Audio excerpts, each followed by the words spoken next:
Terima kasih. Bismillahirrahmanirrahim. Assalamualaikum warahmatullahi wabarakatuh. Selamat siang teman-teman media. Salam sehat, Om Swastiastu, Nama Budaya, salam kebajikan. Yang saya hormati Bu Sari selaku Deputi Investigasi, Prof. Bambang sebagai ahli yang sejak awal ikut dengan tim penyidik untuk melakukan penanganan dugaan tindak pidana korupsi dalam tata niaga komoditas timah di wilayah izin usaha pertambangan IUP PT Timah. Jadi rekan-rekan semua, alhamdulillah hari ini sudah selesai perhitungan kerugian negara di perkara tindak pidana korupsi komoditas timah di Bangka Belitung. Ini nanti akan detail dijelaskan oleh Bu Sari, tapi kami dapat menyampaikan pembukaannya bahwa angka yang tadi disebut sebesar 300, sekian triliun ini masuk dalam kualifikasi kerugian negara. Jaksa akan maju ke persidangan, dalam dakwaannya tidak memasukkan kualifikasi perekonomian negara. Jadi sekali lagi nih ya, ini penting. Jaksa tidak akan memasukkan jumlah atau nilai yang masuk dalam kategori kerugian perekonomian negara. 300, sekian triliun akan didakwa sebagai kerugian negara.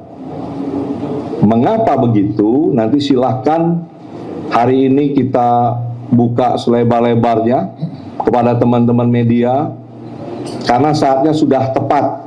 Kemarin kan banyak itu yang berpendapat tentang 271, yang intinya perdebatan apakah ini real loss atau potensial loss. Diperdebatkan, saya dengar itu. Saya baca juga di medsos. Wah, ini masih potensi, ini belum real.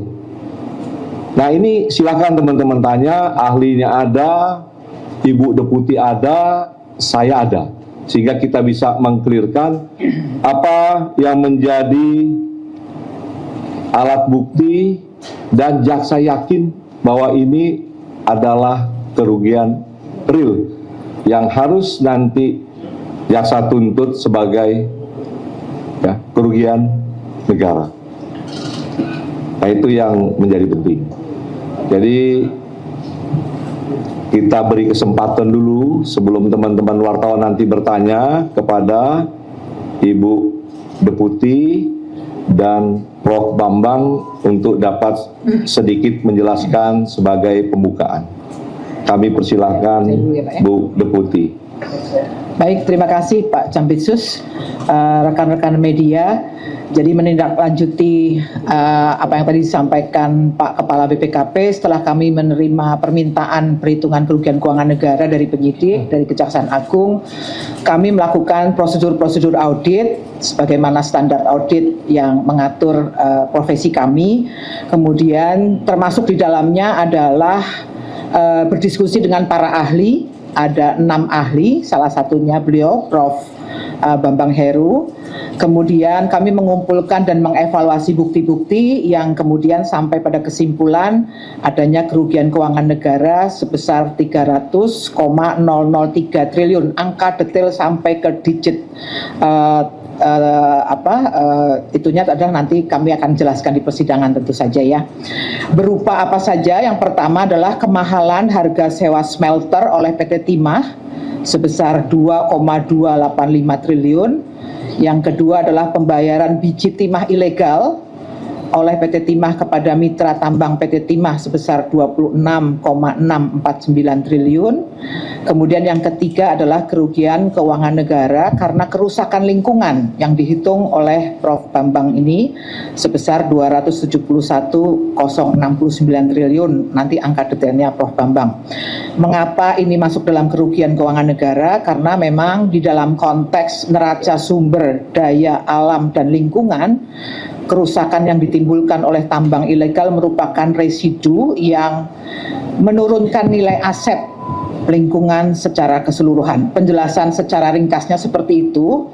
Tentu saja detailnya nanti akan kami sampaikan di dalam proses persidangan berkolaborasi dengan para ahli yang tadi sudah saya sebutkan. Ada sekitar 6 ahli, salah satunya Profesor Bambang ini. Secara singkat, 3 kelompok kerugian seperti yang saya jelaskan, dan untuk 271,069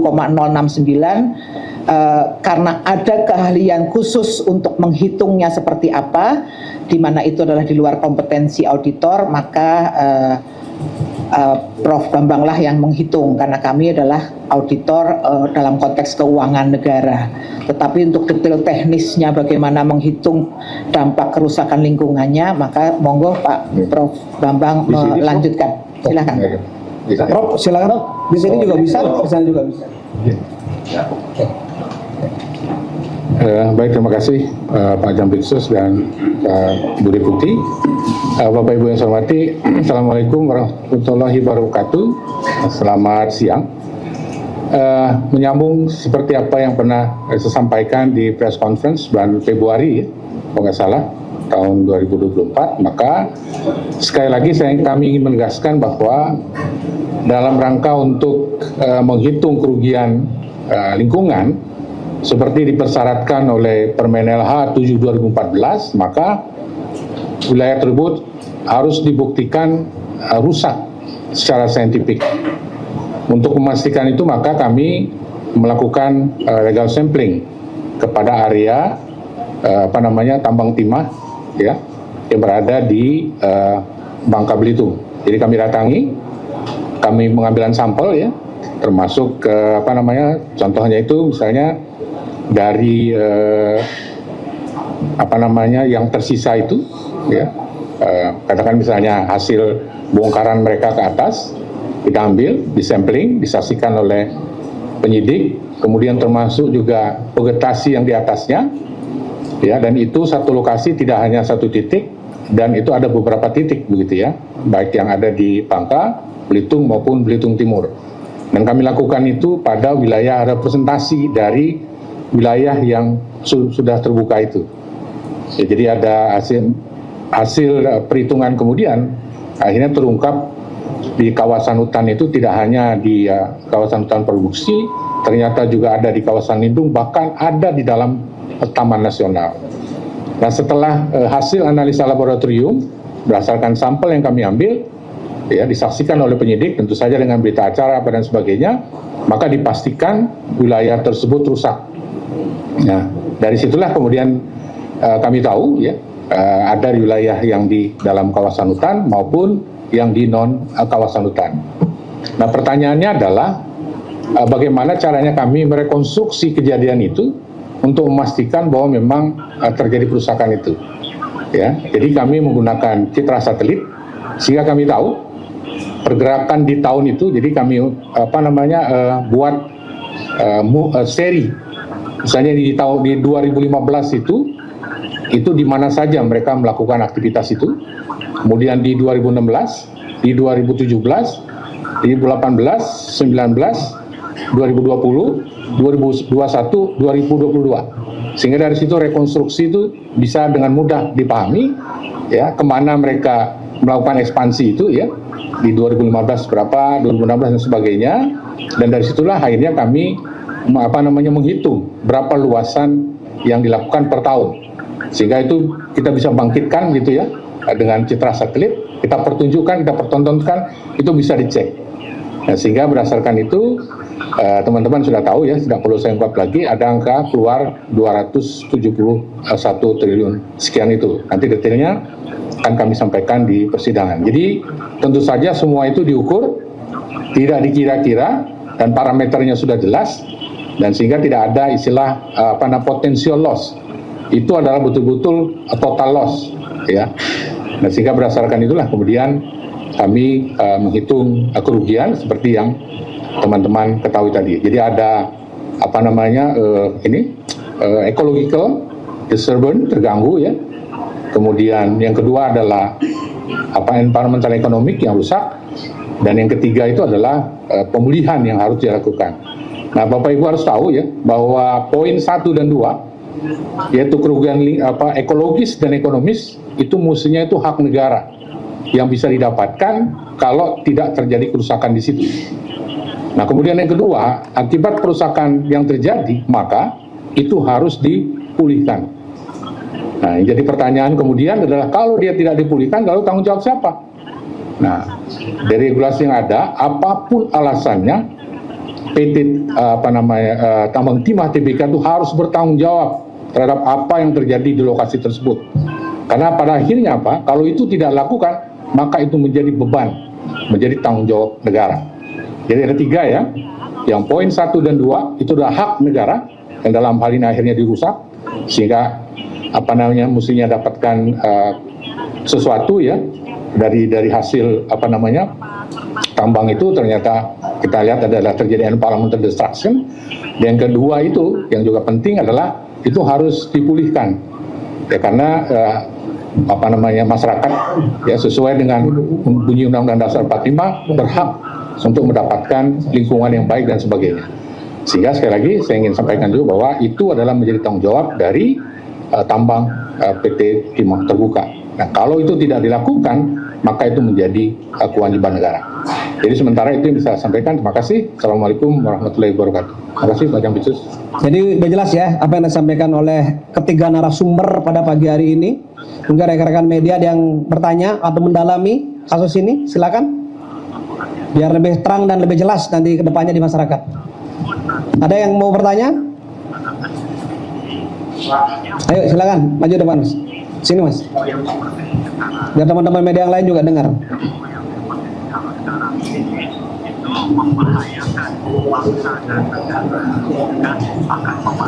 Ya Pak, saya Reza dari Kompas TV. Ini kan kemarin Gubernur Bangka Belitung, ya, masih bener, Erzaldi itu kemarin diperiksa. Sejauh mana Pak keterlibatan dari Erzaldi itu? Karena kan nggak mungkin kalau Pak Erzaldi itu nggak mengetahui dalam RAKB, karena kepala dinasnya saya sudah menjadi tersangka. Kenapa Pak Erzaldi sendiri belum sampai saat ini? Itu aja Pak. Ini yang jawab nih Pak Jampitsus nih. Harusnya yang ditanyakan seputaran tentang 271 dan berkembang menjadi 300 triliun. Tapi tidak apa-apa, bisa dijawab sama beliau. Silakan Pak Jampitsus. Terima kasih, ya. Sebenarnya kami berharap nanti pertanyaan banyak mengenai kualifikasi kerugian negara yang selama ini diperdebatkan di 271 agar clear. Banyak pertanyaan kepada kami tidak kita jawab karena belum tepat waktu dan proses ini masih berjalan. Kalau sekarang sudah ada hasil dari teman-teman auditor dari BPKP, sehingga kita siap untuk menyampaikan ke publik dan mempertanggungjawabkan nanti terbuka di persidangan mengenai 271 tadi adalah kerugian real yang banyak masyarakat berpendapat bahwa itu masih potensial. Nanti silakan teman-teman, saya berharap itu dapat digali karena mumpung ada BPKP dan ahli. Nah, pertanyaan tadi adalah mengenai pemeriksaan Erzaldi, mantan gubernur. Pemeriksaan itu dilakukan oleh penyidik, ya, statusnya sebagai saksi. Beliau dimintai keterangan oleh penyidik untuk kepentingan karena beliau dianggap sebagai tokoh masyarakat dan beliau pegang kendali pemerintahan. Yang juga menjadi tanggung jawab gubernur adalah kesejahteraan masyarakatnya. Maka kita ingin tahu sampai sejauh mana, ya, tata niaga timah ini yang dikelola oleh PT Timah dan pihak swasta lainnya terhadap perekonomian masyarakat setempat, pemasukan bagi pemerintah provinsi, dan apakah ada korelasi dari semua alat bukti yang kita miliki. Salah satu adalah kualifikasi kerugian lingkungan yang terjadi di wilayah Bangka Belitung yang saat itu beliau menjabat gubernur. Jadi sekali lagi yang kita minta keterangan dari Pak Erzaldi ini, apa manfaat yang diterima oleh masyarakat Bangka Belitung dan pemerintah provinsi dari hasil bisnis timah ini. Kemudian bagaimana ke depan dengan fakta yang kita temukan ada kerusakan ekosistem dan kewajiban-kewajiban lain yang sudah dijelaskan tadi oleh Prof. Bambang bagi pemerintah daerah. Jadi itu kepentingan pemeriksaan dengan status beliau sebagai saksi. Ya. Oke. Jadi saya rasa cukup. Ya, saya kira itu cukup ya penjelasan dari Pak Jampitsus. Ada lagi? Monggo. Halo, cek. Izin Pak Jampitsus, saya Irfan dari Den Times. Mau bertanya Pak, dari kerugian negara 300T ini, apakah penyidik sudah menghitung berapa keuntungan yang diperoleh dari 23 tersangka, dan kemudian siapa yang paling banyak mengambil untung dari kasus ini? Kemudian yang terakhir Pak, sejauh ini dari 23 tersangka, tersangka yang sudah dilapis TPPU itu ada berapa dan siapa saja? Terima kasih. Ya. Silakan Pak. Jadi kewajiban kejaksaan dengan programnya yang bersamaan dengan Kementerian BUMN, bersih-bersih BUMN, itu kita implementasikan dengan mendahulukan proses pidana. Dengan harapan apabila proses pidana ini selesai, perusahaan ini nanti akan melakukan bisnis dengan tata kelola yang akan diatur oleh Kementerian SDM tentunya kalau menyangkut timah atau leading sektornya lah. Jadi proses pidana ini kita lakukan ya, dengan mendudukkan bagaimana dan siapa yang bertanggung jawab, bagaimana proses nanti penuntutannya, ini sedang kita lakukan. Terkait pertanyaan tadi, bahwa siapa-siapa saja yang menikmati, siapa saja yang dibebani, ya, kami belum bisa sampaikan ke publik. Kenapa? Karena terkait tim pelacakan aset kami masih bekerja dan berjalan di lapangan. Beban kita selain membuktikan bahwa ini adalah pidana tipikor yang dilakukan oleh penyelenggara negara atau pejabat dari PT Timah bermufakat jahat dengan pihak swasta, ya, sehingga kewajiban kedua bagi penyidik bagaimana ini bisa mengembalikan kerugian yang telah terjadi. Oleh karena itu, ini ada korelasinya dengan TPPU. Penyidik dalam pencarian aset itu menggunakan selain tipikor untuk melihat hasil kejahatannya itu ada di mana dan bisa ditarik, apa yang alatnya yang digunakan, seperti smelter, disita. Nah, ini kan bukan hasil kejahatan, tetapi ini sebagai alat yang digunakan untuk melakukan kejahatan. Nah, semua itu sedang dihimpun dan tim kita masih bekerja, akan kita lakukan penyitaan dengan pintunya juga TPPU Dan ini segera akan kita gelar sebagaimana Pak Jaksa Agung sampaikan. Mudah-mudahan ini akan maksimal kita bisa melakukan pengamanan dengan tindakan penyitaan terhadap aset.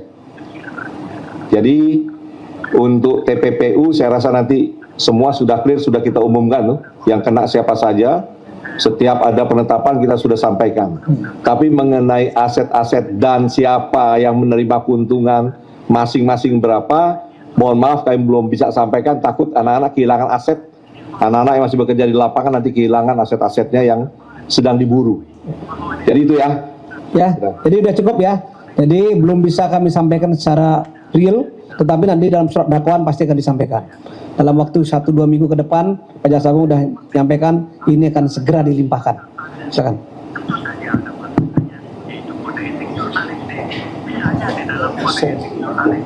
Bapak izin Pak, Wahyu dari Kata Data Pak. Pak, terkait sampling tadi Pak, ada berapa sampling yang diambil dan di wilayah mana aja di Bangka ataupun di Belitungnya Pak? Terima kasih. Ini pertanyaan kepada Prof nih. Monggo Prof. Baik, terima kasih. Seperti sampaikan tadi bahwa untuk mendapatkan informasi terkini begitu ya secara saintifik, ini juga diminta oleh proses perhitungan itu, maka kami mengambil sampel itu di areal yang mewakili, apakah itu di Bangka dan juga di Belitung dan Belitung Timur. Jadi kami datangi semua itu. Totalnya saya tidak apa ya, nanti di persidangan aja diungkap. Nah, jadi kami datangi itu, misalnya wilayah katakan misalnya di Bangka Tengah. Nah, kita cek nanti di status dan sebagainya, karena selama di lapangan kami dampingi juga oleh tim penyidik dari Kejaksaan Agung dan juga dari PD Timah. Nah, kita temukan misalnya di situ adalah areal APL misalnya. Nah, kita ambil. Nah, termasuk juga kita ukur berapa kedalaman air itu ya, yang dia buka itu. Jadi ambil sampel tanahnya, begitu ya, ambil sampel vegetasi dan sebagainya, dan itu kemudian dianalisis di lab untuk sifat fisik, kimia, biologi, dan juga kondisi vegetasi.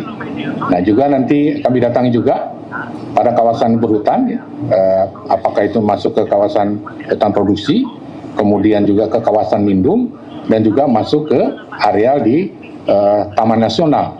Nah, itu semua kami dapatkan setelah kami merekonstruksi itu berdasarkan data yang disiapkan oleh penyidik Kejagung dan juga dengan citra satelit. Sehingga dari situ kami clear melihat itu. Nah, sebetulnya saya ingin buka di sini Pak Kapus, cuman nanti sudah masuk pokok perkara gitu ya. Nah, itu kelihatan sekali. Misalnya di 2015 di lokasi ini, katakan di PT ini, seperti apa sih gambarannya, kita zoom kelihatan itu. Bukaannya kemana tuh kelihatan.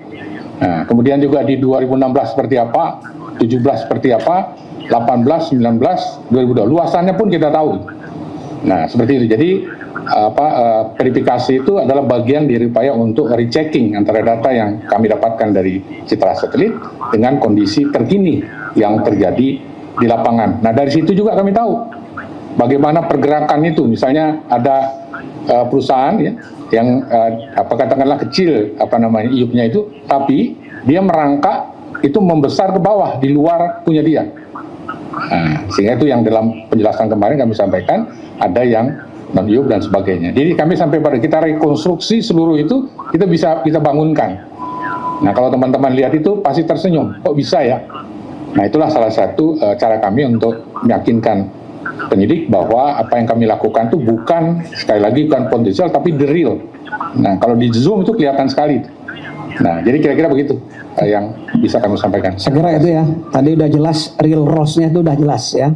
Dari citra satelit, pemeriksaan di lapangan, udah jelas. Nanti itu kebutuhannya di pembuktian di persidangan, ya, udah jelas. Jadi beliau ini bukan saja ahli penanganan perkara di Timah, beliau juga sebagai ahli di penanganan perkara Duta Palma kemarin dan beberapa ahli lain.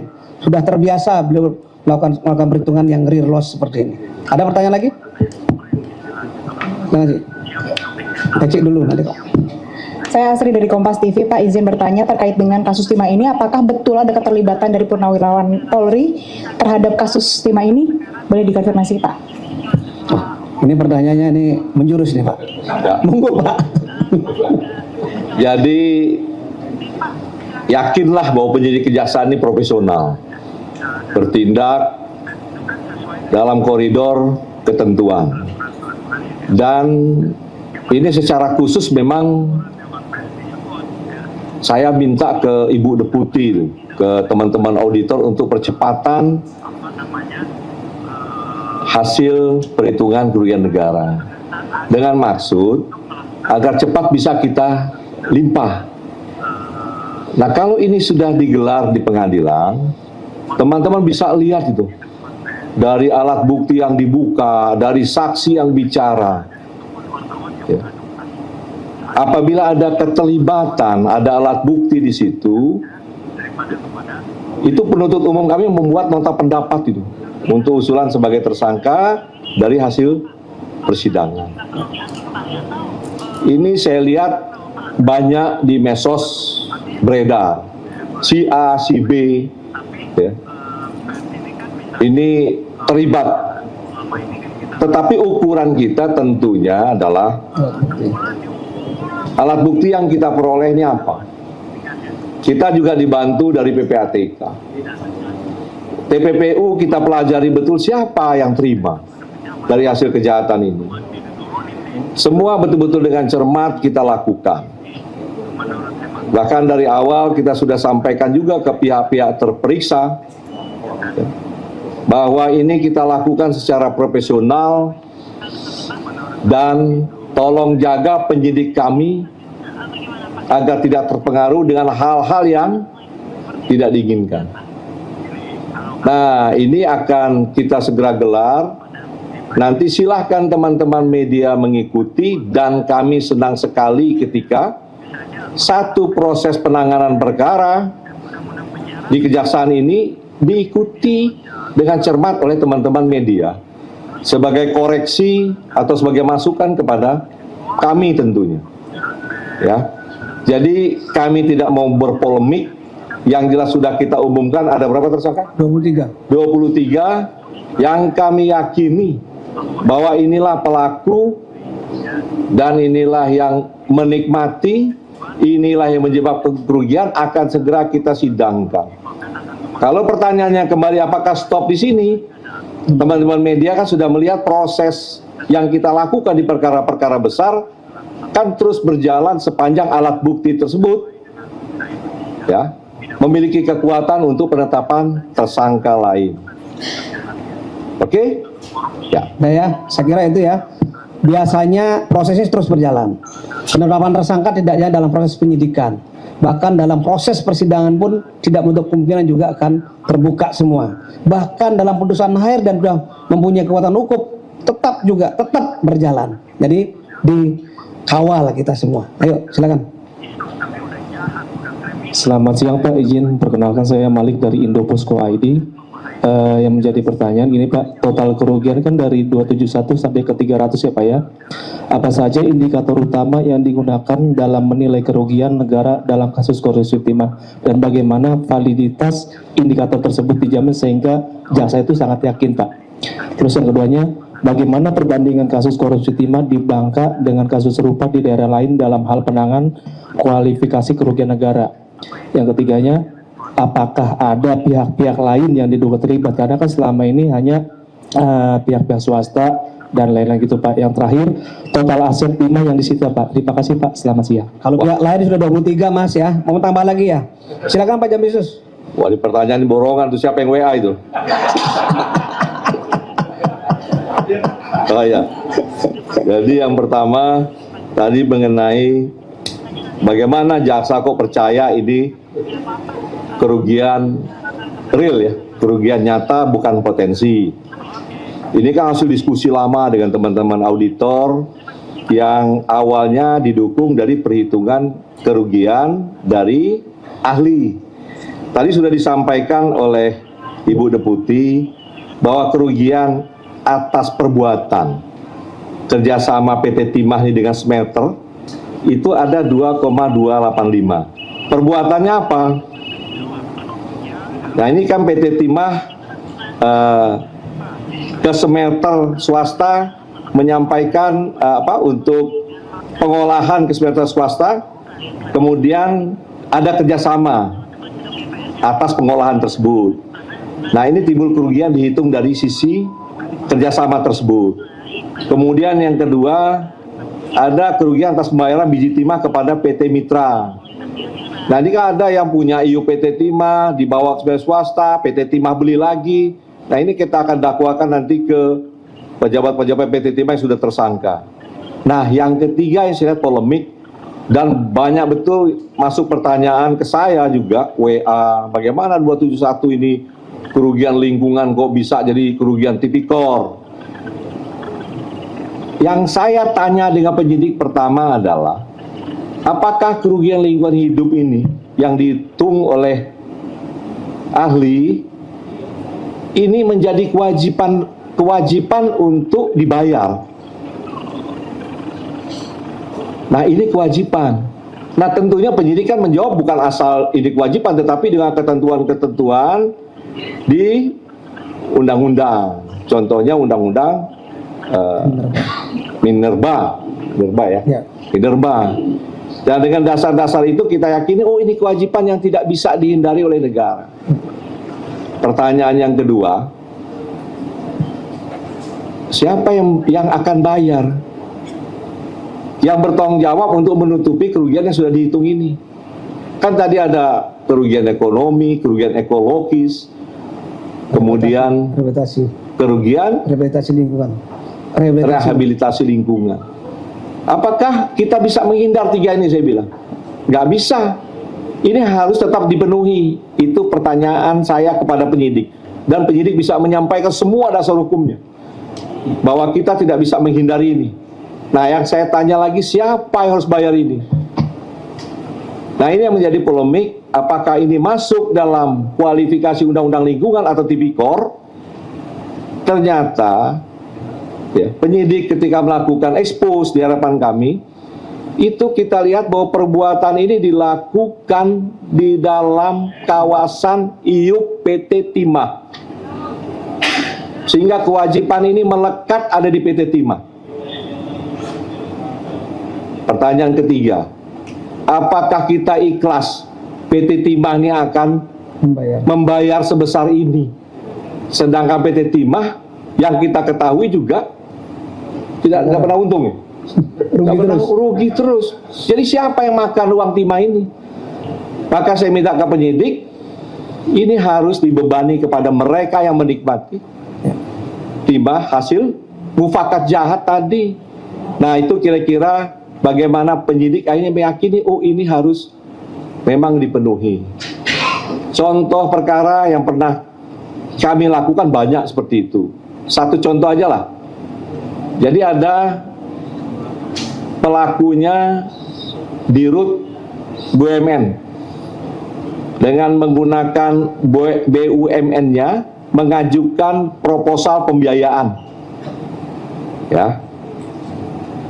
Nah, kemudian dibiayai oleh bank. Dibiayai oleh bank. Ini bank asing nih, BHS maksudnya. Bank asing di Singapura dibiayai. HSBC membiayai. Ini sudah inkrah nih. Nah, ketika sudah dibiayai, ternyata si oknum direksi ya, ada beberapa orang tersangka, saya lupa itu.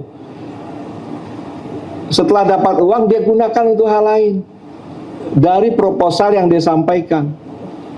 Sehingga pihak pembiaya bisnis itu mengajukan gugatan arbitrase. BUMN kalah, sehingga BUMN harus bayar. Nah, jaksa maju menyidik bahwa proses ini sebenarnya ada pidana. Karena kalau kita lihat dari pertimbangan di arbitrase, ya wajar pembiaya jelas menang, karena yang diagunkan justru BUMN-nya, PT-nya. Nah, kejaksaan masuk membuktikan Dirutnya bahwa ini yang diajukan kepentingan oknum, uangnya juga dikelola ya, dengan tidak benar sebagaimana ketentuan BUMN, ya, dan itu ternyata hakim sependapat bahwa itu tipikor. Barulah jaksa bisa melakukan perlawanan bahwa kewajibannya harus dibayar itu bukan melekat di BUMN yang dipakainya untuk agunan. pertanyaannya adalah negara belum bayar, tetapi hakim dalam putusannya melihat bahwa negara tidak bisa menghindar, harus bayar, tinggal tunggu waktu. Dan itu masuk dalam kualifikasi kerugian negara. Yang jelas negara belum mengeluarkan. Banyak perkara lain. Yang kita sidik juga sekarang Budi Said Surabaya. Negara kalah harus bayar berapa T itu? 1,3 1,3 triliun. triliun. PT Antam. Nah, apakah putusan tersebut Harus diikuti. ya terbebas dari tindak pidana? Nah, ini yang kita coba nanti kita limpahkan ke sidang. Karena jaksa yakin timbulnya kewajiban itu yang menjadi alas gugatan dan dimenangkan ada tipikornya. Karena ada keterlibatan mufakat jahat bersama dengan pegawai Antam. Nah, jadi saya minta teman-teman bisa menjelaskan kepada publik bahwa kenapa ini kerugian real. Satu, karena ini kewajiban yang tidak bisa dihindari dan putusan pengadilan sudah ada seperti perkara yang sama. Yang kedua, ini menjadi kewajiban PT Timah harus menutupi ini karena di wilayah dia. Yang dimana di undang-undang itu ada berapa pasal tuh di sini, ya. Ini menjadi kewajiban pemegang iupnya. Jadi yang ketiga, ada alat bukti mufakat jahat antara mereka sehingga kewajiban ini timbul ke PT Timah.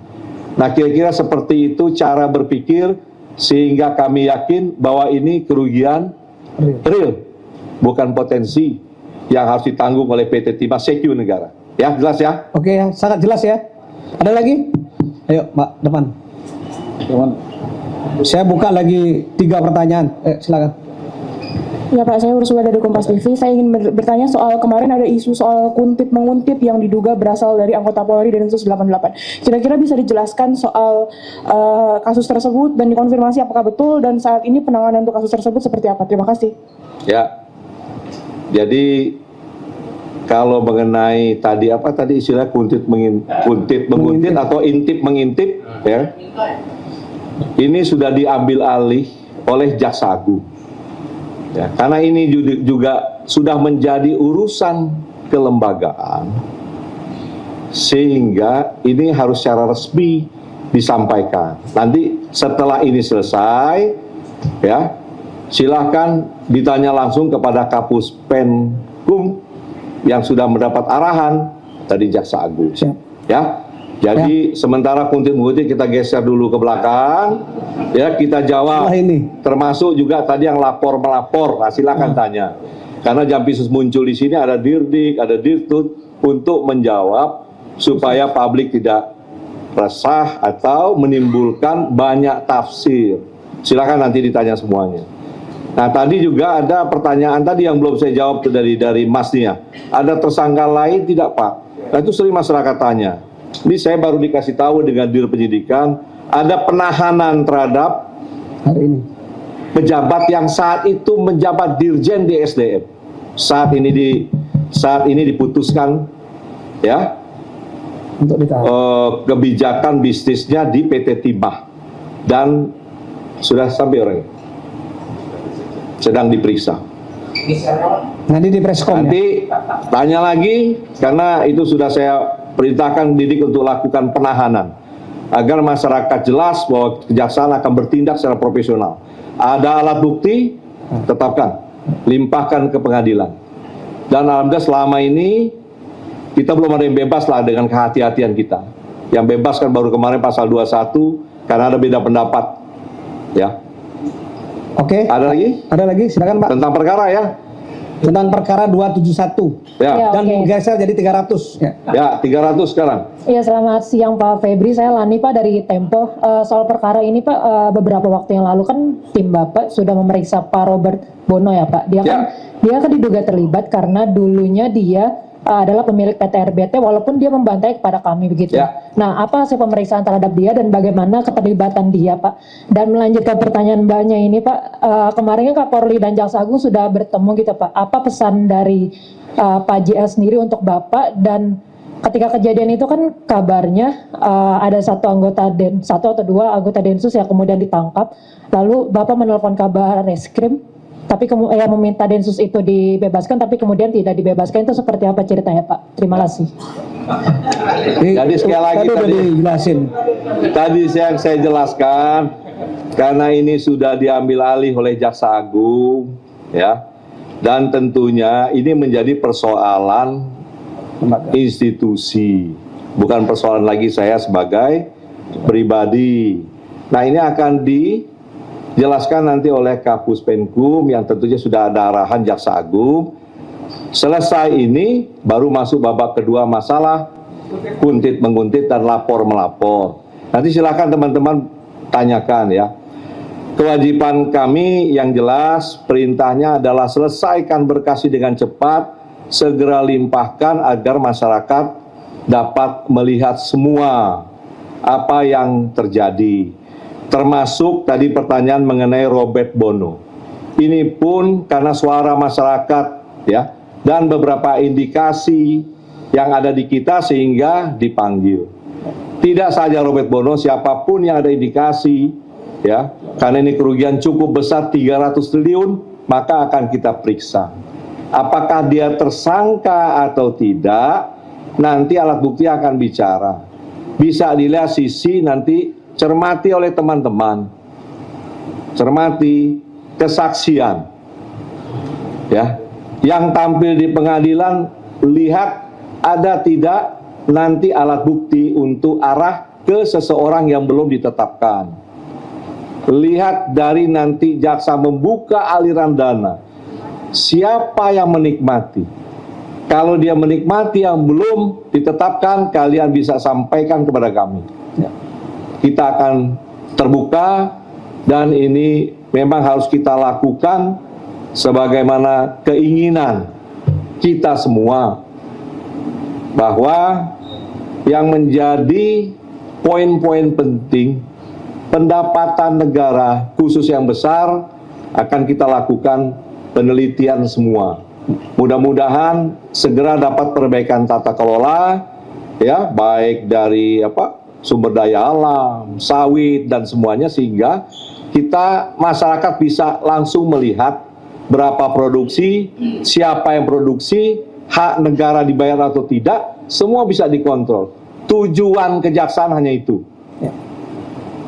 Jadi selesai timah ini kita juga sudah melakukan rapat nih. Rapat mendorong agar tata kelola ini diperbaiki agar ada manfaat bagi masyarakat setempat, kearifan lokal. Hak negara harus dipenuhi, dan kita bisa menjaga ekosistem dengan baik ke depannya. Cukup ya? Lagi satu pertanyaan, sebelah sana. Dari sini kan sudah tadi, biar agak dingin, panaskan di sana dulu. Satu pertanyaan aja kita tutup. Izin Pak, kemarin terkait dengan diperiksanya asisten pribadi dari Sandra Dewi, istri dari tersangka HM, seperti apa proses pemeriksaannya. Kemudian yang kedua juga terkait dugaan keuntungan yang diraup dari tersangka HM seperti apa. Dan yang ketiga terkait dengan apakah istri dari tersangka HM ini akan ada kemungkinan untuk dipanggil kembali. Terima kasih. Jadi nanti untuk khusus HM ini kan yang kita dakwakan nanti peran dia. Setelah peran, kemudian apa yang dia peroleh. Keterkaitan istrinya tadi pada poin kedua apa yang diperoleh. Kita harus bisa memastikan ketika ini dilakukan penyitaan dan dibawa ke pengadilan, ya ini real hasil kejahatan atau TPPU. Sehingga kita perlu keterangan dari istrinya, apalagi ada pernyataan pisah harta. Sehingga kita harus pastikan bagaimana pemisahan, apakah yang dipisahkan juga tidak terkontaminasi dari uang hasil kejahatan ditimah. Jadi dua ini kita dalami sehingga kita perlu keterangan dari istrinya. Satu mengenai peran dan khususnya mengenai keuangan yang dapat oleh tersangka Harvey di tata niaga timah.